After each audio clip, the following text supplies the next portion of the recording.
I'm Kristen Olivieri, Managing Editor of Private Asset Management. We're coming to you live from the National Family Office Forum at the Beverly Wilshire Hotel in Los Angeles, California. We're going to be bringing to you some interviews from attendees on the lively lecture series here and some of their favorite moments. I'm here with Tom Handler. Tom, tell us a little bit about yourself. I'm a tax attorney by background. I've been working in the family office in Itch for a long time, and I consider myself an advanced planning attorney, which is sort of a hybrid of taxation, estate planning, business planning, asset protection for family offices. Now, you were on a panel with David Gwynn from Withers Bergman. Tell us a little bit about some of the issues you spoke about and what was hitting home with the audience. Well, I think we are lucky to have a very timely and interesting topic. We try to treat it as a broader approach that financial regulation is really impacting the industry, and government agencies in general are having a significant impact on families. And so the thought was that Dodd-Frank has really highlighted the issues and caused a lot of panic with RIA registration. I think one of the speakers said up to 70% of the families are trying to find ways to restructure so they don't have to register. But the idea is that these agencies are getting increasingly aggressive, the regulations are growing, the overall time and cost of compliance is on the increase, and so it's a very timely topic, how to deal with this regulation. And the two big agencies that most affect family offices are the SEC and the IRS. The CFTC is not far behind.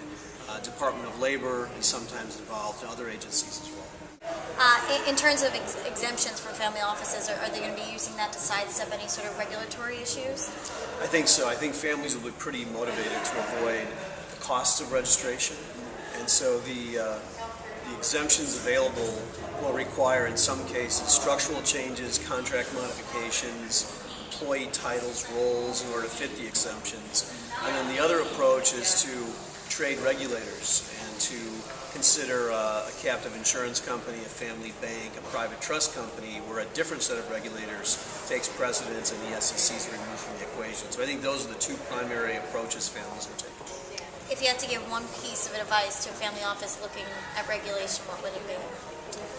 I would say the vast majority of families are limiting their evaluations too narrowly and looking primarily at the RIA registration requirements specifically. We found a lot of non-compliance with related areas such as CFTC registration, Section 13F, Section 16, broker-dealer registration, particularly for real estate families, and that the analysis ought to be much broader and focused on financial regulation, and some of the moves that are appropriate, driven by financial regulation, will also help them in dealing with OSHA, FTC, IRS, and other agencies that are increasing the scope of review as well. So Tom, did you enjoy your experience here at the National Family Office Forum?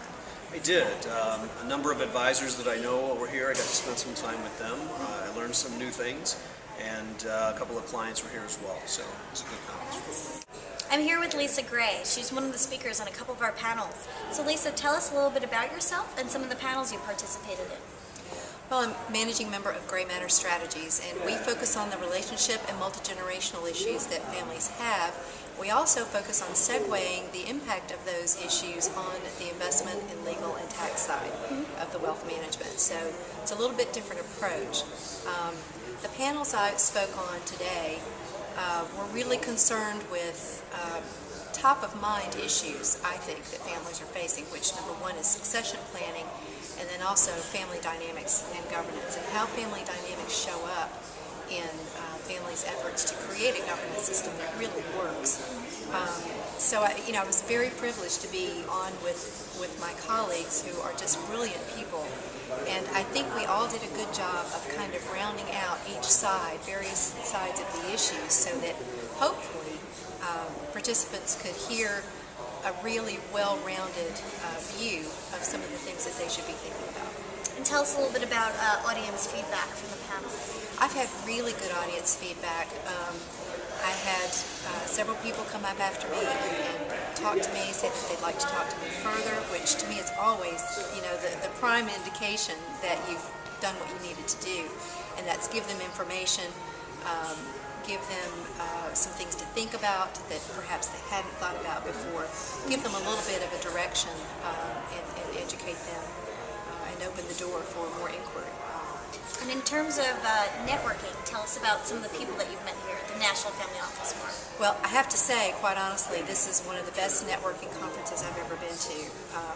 It has provided good time for networking, frequently enough, long enough time, a nice space with which to see everybody. And I've met some wonderful people. Always wonderful to see colleagues, but I've also met some new people and learned more about what their needs are, and hopefully there'll be some dialogue that follows after that. So it's been excellent. So for one of your sessions, you did a Q&A format where you really involved the audience. How did that sort of come about? Tell us a little bit about the process.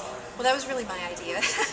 I have a lot of experience speaking at conferences, and the more I speak, the more I try to get the audience involved, because they really learn so much more from each other. And we, as catalysts, do a much better job of imparting our knowledge when we can get them involved. It's the lecture listener program is just not as effective as it used to be. People want to be involved, they want to share ideas, and they come away with something solid when you do that. And it's a lot of fun. And you remember something and you learn more from something that's fun and that you participated in than something that you've just been hearing. What are the statistics you hear or retain? Maybe 10% of what you've heard. Is that about right?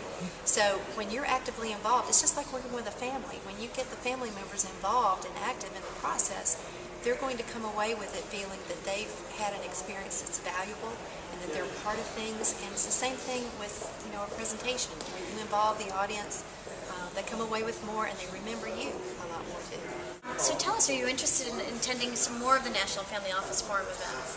Absolutely. In fact, they've already approached me about a future event, which I'm very pleased about. So I think, especially for a first event, it's been extremely well organized. There are always little things, but they're cognizant of those. And from what I've heard, they've really picked up on some of the things that they need to do differently. And I think they've done a very, very good job. I've been very happy with the conference.